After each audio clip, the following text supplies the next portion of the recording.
Hallelujah, praise the lord. मसीह में आप सबकी सलामती हो। तो खुदाम के पाक कलाम में से आज हम इमसाल की किताब उसका पहला बाब और उसकी 7 आयत से लेके 10 आयत तक पढ़ेंगे और देखेंगे कि खुदाम इस कलाम के वसीला से आज हमसे क्या बात करना चाहते हैं।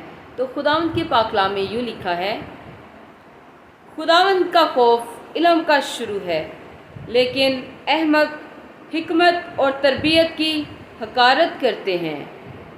ऐ मेरे बेटे, अपने बाप की तरबियत पर कान लगा और अपनी माँ की तालीम को तर्क ना कर, क्योंकि वो तेरे सर के लिए जीनत का सेहरा और तेरे गले के लिए तोक होंगी।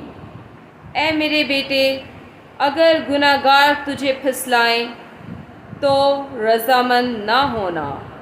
अगर वो कहें हमारे साथ चल, हम खून करने के लिए ताक में बैठें और चुप कर